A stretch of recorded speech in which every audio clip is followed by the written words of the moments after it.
60 olsun. Biraz da öbürüne koy. Bir şey olmasın ya.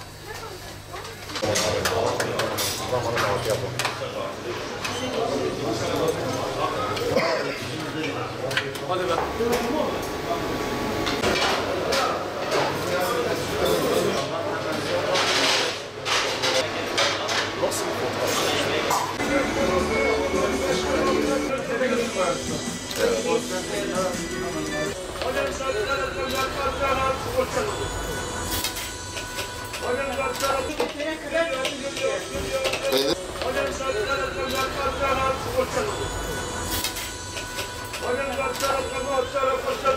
Biliyorsunuz ki Ramazan ayında kişilerin beslenme düzeni ve öğün sayısı birdenbire değişiklik gösteriyor.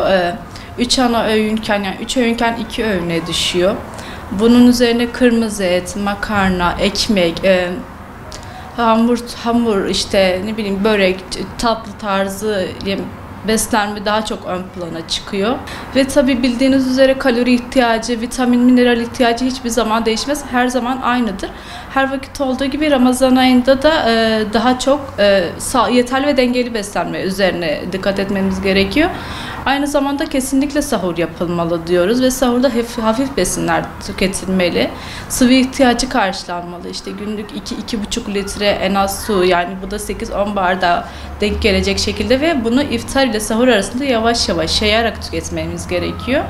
Sahurda midenin çok dolmasını istemiyoruz. En azından az da olsa o kaliteli uyku için az da olsa midede bir boşluk olması gerekiyor. Ve benim önerdiğim daha çok peynir, yumurta, zeytin çok fazla önermiyorum. Tuzlu olduğu için susamayı tetikliyor. Onun yerine ceviz, badem, fındık tercih edilebilir. Bunun yanında tam tahıllı ekmek diyoruz. Doygunluk süresini uzatması için. Yanına bir meyve alınabilir sahur tabağına, yine aynı zamanda meyve olmazsa işte şekersiz bir komposto veya hoşaf tercih edilebilir. Peki bildiğimiz üzere sahurda hani kahvaltı değil de daha çok yemek tercih edenler olabiliyor. Bu tarz, yani bu kişiler için de şöyle bir şey önerebilirim. Daha çok salçasız, az yağlı sebze yemekleri tüketilebilir veya kremasız çorbalar tüketilmesi daha iyi olacaktır. Bunun yanında kesinlikle çay ve kahve tüketimi sınırlandırılmalıdır sahurda. Yoğurt eklenebilir sahur tabaklarına. Aynı zamanda yapılan hatalardan biri de yemek pişirme yöntemleri. İşte yağlı kızartmalardan ziyade haşlama, buğulama, ızgara tarzı pişirme yöntemleriyle daha hafif bir iftar hazırlayabiliriz. İftar menüsü hazırlarken daha çok her gruptan besine yer vererek sağlıklı bir öğün hazırlanabilir. İftar için ise iftarda uzun bir süre açlık olduğu için birdenbire yemeği görünce dalabiliyoruz. O kendini tutamayabiliyor kişiler ama frenlememiz gerekiyor. Şöyle başlayabiliriz iftarda. Önce bir bardak su tüketerek yanında bir hurma olabilir. Hurma da kan şekerini dengeler. Ondan sonra öğünde ilk olarak çorba tavsiye ediyoruz.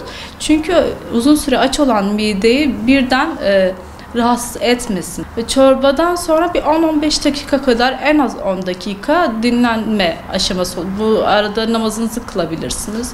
Dinlenme olsun en azından. Çünkü porsiyonları da yaymış oluruz bu şekilde.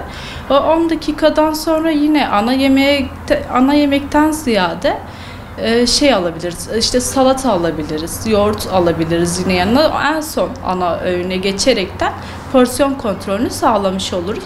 İftardan sonra biliyorsunuz ki tatlı kültürümüzde çok fazla var. İşte ağır tatlılardan ziyade sütlü tatlılar, işte meyve tarzı tatlı tüketilirse daha sağlıklı olacaktır. Uzun bir açlık süresi olduğu için Ramazan'da birden yemeğe yükleniriz ve bu bizde midede işte ağrı, çok fazla rahatsız edici, işte doygunluk hissi, bulantı, kusmaya sebep olabiliyor. Aynı zamanda bağırsaklarda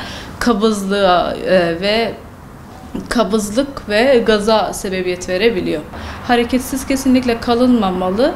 Yani en kötü ihtimalle hiçbir şekilde yürüyüş yapamıyorsak, bir egzersiz zaman ayıramıyorsak bile balkonda veya odada pencereyi açık bir şekilde, yani hava alacak şekilde bir ortamda 10-15 dakika kadar egzersiz yapılmasını öneriyoruz.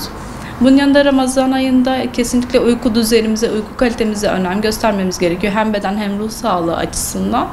Günde biliyorsunuz ki 7-8 saat uykuya ihtiyacı var yetişkin bireylerin. Onun dışında çok hızlı yemek yiyoruz Ramazan ayında, iftarda özellikle çok hızlı yemek yeniyor. Bu da mide rahatsızlıklarına sebebiyet veriyor. Eğer sabah çok erken uyanmak gerekmiyorsa, dediğim gibi günde 7-8 saat uykumuzu kesinlikle almamız gerekiyor. Eğer sabah erken uyanmanız gerekiyorsa, işe gidenler, çalışanlar için söylüyorum, kesinlikle o arada uyulması gerekiyor. Ama eğer yok, zamanınız varsa çalışmayan bireyler için bu çok sıkıntı olmayabiliyor tabii ki. Dediğim gibi uykuyu kesinlikle yemek, yani sahurda uyku zaten hani sahurdan sonra uykuya geçiliyor ama o yüzden zaten diyoruz işte mide doluluk kapasitesini aşmamak gerekiyor diye, midede az da olsa bir boşluk oluşması gerekiyor. Bu iftarda çok mümkün olmadığı için uzun bir süre gelen açlıktan sonra uykuyu çok tavsiye etmiyoruz. İşte teravih namazına kalınabilir ya da hafif bir yemekten 1-1,5 saat sonra, yine hemen de tavsiye edilmiyor. Yürüyüşten sonra uykuya geçilebilir. Kesinlikle önce doktor kontrolünde tetkiklerin yapılması gerekiyor. Ondan sonra bahsettiğiniz kronik hastalıkların tedavisi, beslenme tedavisi uygulanmalı. Doktor ve diyetisyen kontrolünde porsiyon kontrolü, kaç kalori alınması gerekiyorsa, günlük enerji, bunu iftar ve sahura göre Ramazan'a uyarlayarak alabiliriz.